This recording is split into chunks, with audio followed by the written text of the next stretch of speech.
ನಮಸ್ಕಾರ ವೀಕ್ಷಕರೇ, ನ್ಯೂಸ್ 4 ಕನ್ನಡಕ್ಕೆ ಸ್ವಾಗತ. ನಾನು ಸತೀಶ್ ಹೊಸಹಳ್ಳಿ. ಸಾಮಾನ್ಯವಾಗಿ ಯಾವುದೇ ಒಂದು ಚುನಾವಣೆ ನಡೆದಾಗಲೂ ಅದರ ಪಾರದರ್ಶಕತೆ ಬಗ್ಗೆ ಮಾತಾಗುತ್ತೆ. ಆದರೆ ಇತ್ತೀಚಿನ ದಿನಗಳಲ್ಲಿ ಏನು 2014ರಿಂದ ಈಚೆಗೆ ಏನು ಚುನಾವಣೆ ನಡೀತಾ ಇದೆಯೋ ಪ್ರತಿ ಚುನಾವಣೆಯಲ್ಲೂ ಕೂಡ ಜನರು ಆ ಚುನಾವಣಾ ಆಯೋಗದ ಬಗ್ಗೆ ಚರ್ಚೆ ಮಾಡ್ತಾರೆ. ಜೊತೆಗೆ ಪ್ರತಿ ಚುನಾವಣೆ ಆದ ನಂತರ ಆ ಚುನಾವಣೆ ಎಷ್ಟರ ಮಟ್ಟಿಗೆ ಸಮ್ಮತವಾಗಿ ಅಲ್ಲಿ ನಡೆದಿದೆ ಅನ್ನೋ ವಿಚಾರವನ್ನು ಚರ್ಚೆಯನ್ನು ಮಾಡ್ತಾ ಇದ್ದಾರೆ. ಚುನಾವಣಾ ಆಯೋಗ ಸ್ವಲ್ಪ ಎಚ್ಚೆತ್ಕೋಬೇಕಲ್ವಾ? ಒಂದ್ ಕಡೆ ವೋಟ್ ಚೋರಿ ಬಗ್ಗೆ ಮಾತನಾಡ್ತಾ ಇದ್ದಾರೆ, ಮತ್ತೊಂದು ಕಡೆ ಮತಯಂತ್ರದ ಬಗ್ಗೆ ಮಾತನಾಡ್ತಾ ಇದ್ದಾರೆ. ಇಷ್ಟೆಲ್ಲ ಮಾತುಕತೆ ಆಯ್ತಾ ಇರಬೇಕಾದ್ರೆ, ಜನರು ಇದ್ರ ಬಗ್ಗೆ ಚರ್ಚೆಯನ್ನ ಮಾಡ್ತಾ ಇರಬೇಕಾದ್ರೆ, ವಿರೋಧ ಪಕ್ಷ ಇದನ್ನ ಆಫೋಸ್ ಮಾಡ್ತಾ ಇರಬೇಕಾದ್ರೆ, ಚುನಾವಣಾ ಆಯೋಗ ಮಾತ್ರ ಇದಕ್ಕೂ ನನಗೂ ಸಂಬಂಧ ಇಲ್ಲ ಅನ್ನೋ ರೀತಿಯಲ್ಲಿ ಕಾಲವನ್ನು ಕಳೀತಾ ಇದೆ. ಜೊತೆಗೆ ಏನಿಂತ ಆರೋಪಗಳು ಬಂದಾಗ ಮುಂದಿನ ಚುನಾವಣೆಯನ್ನು ಹೆಚ್ಚು ಪಾರದರ್ಶಕವಾಗಿ ನಡೆಸಬೇಕು. ಆ ಪಾರದರ್ಶಕತೆಯನ್ನು ಎಲ್ಲೋ ಒಂದು ರೀತಿ ಮೂಲೆ ಗುಂಪು ಮಾಡ್ತಾ ಇದೆ, ಎಲ್ಲೋ ಒಂದು ರೀತಿ ಪಕ್ಕಕ್ಕಿಟ್ಟು ಯಾರೋ ಒಬ್ಬರಿಗೆ ಫೇವರ್ ಆಗಿ ಚುನಾವಣೆಯನ್ನು ಮಾಡ್ತಾ ಇದೆಯಾ ಚುನಾವಣಾ ಆಯೋಗ ಅನ್ನೋ ಅನುಮಾನಗಳು ಮೂಡುವಂತಹ ಇದು ಕಾಣಿಸ್ತಾ ಇದೆ ವೀಕ್ಷಕರೇ. ಯಾಕೆಂದ್ರೆ ನೋಡಿ, ಏನು ಮಹಾನಗರ ಪಾಲಿಕೆ ಚುನಾವಣೆ ನಡೀತಲ್ಲ ಮುಂಬೈಯಲ್ಲಿ, ಆ ಚುನಾವಣೆಯಲ್ಲಿ ಬಿಜೆಪಿ ಭರ್ಜರಿಯಾಗಿ ಗೆಲುವನ್ನು ಸಾಧಿಸ್ತು. ಇಡೀ ನಮ್ಮ ಗೋಧಿ ಮೀಡಿಯಾಗಳು ಅಥವಾ ನಮ್ಮ ಮಡಿಲ ಮೀಡಿಯಾಗಳಿದಾವಲ್ಲ, ಅವೆಲ್ಲರೂ ಅದಕ್ಕೆ ತಾಳ ಹಾಕಿದ್ದು. ಆದರೆ ಅಲ್ಲಿ ನಡೆದಿರ್ತಕ್ಕಂಥ ಅಕ್ರಮಗಳ ಬಗ್ಗೆ ಯಾವುದೇ ಒಂದು ಮೀಡಿಯಾ, ಈ ದೇಶದ ಯಾವುದೇ ಒಂದು ಮೀಡಿಯಾ ಮಾತನಾಡದೇ ಇರತಕ್ಕಂಥದ್ದು ನಿಜವಾಗ್ಲೂ ಶೋಚನೀಯ ಅನ್ಸುತ್ತೆ. ಯಾರು ಇದನ್ನ ಪ್ರಶ್ನೆ ಮಾಡಬೇಕಿತ್ತೋ, ಯಾವ ಮೀಡಿಯಾ ಇದನ್ನ ಪ್ರಶ್ನೆ ಮಾಡಿ ಕೇಳಬೇಕಿತ್ತೋ ಅವರೇ ಇದನ್ನ ಪಕ್ಕಕ್ಕಿಟ್ಟು ಬಿಜೆಪಿಯ ಗೆಲುವನ್ನ ತಮ್ಮ ಕಚೇರಿಗಳಲ್ಲಿ ಸಂಭ್ರಮಿಸಿದ್ದು ನಿಜವಾಗ್ಲೂ ನಾಚಿಗೇಡಿನ ಸಂಗತಿ ಅಲ್ವಾ? ನಿಜವಾಗ್ಲೂ ಒಂದು ರೀತಿ ಬೇಸರದ ಸಂಗತಿ ಅಲ್ವಾ?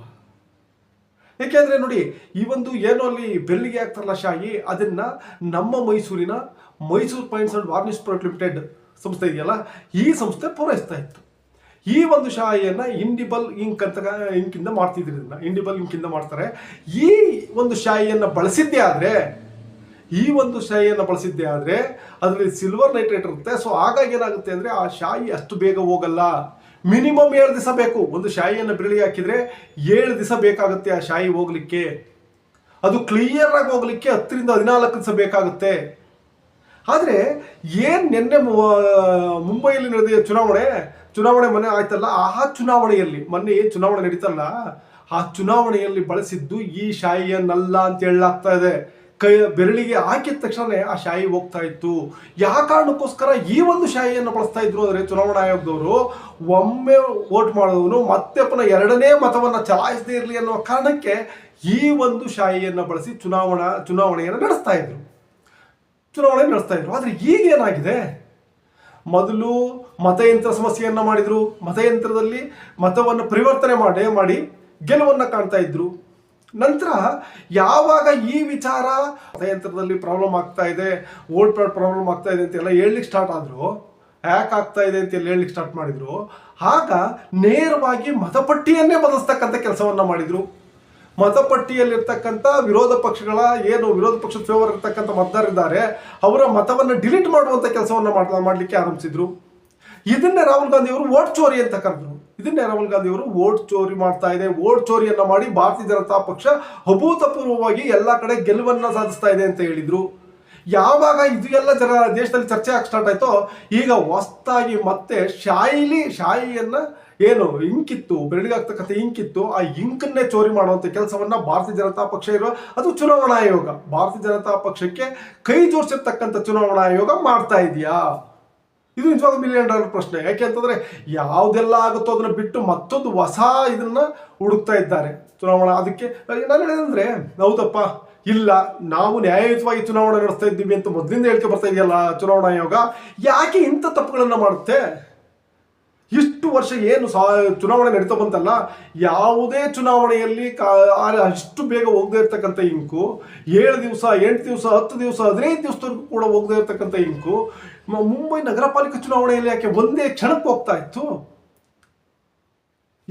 ಅದರಲ್ಲೂ ಕೆಲವರು ಹೇಳ್ತಾರೆ, ಸೋಷಿಯಲ್ ಮೀಡಿಯಾದಲ್ಲಿ ವೈರಲ್ ಆಗ್ತಾ ಇದೆ ವಿಡಿಯೋಗಳು. ಅವ್ರು ಹೇಳ್ತಾರೆ, ಇಲ್ಲಿ ಶಾಯಿಯ ಬದಲಾಗಿ ಮಾರ್ಕರ್ ಅನ್ನ ಬಳಸ್ತಾ ಇದ್ರು ಅಂತ.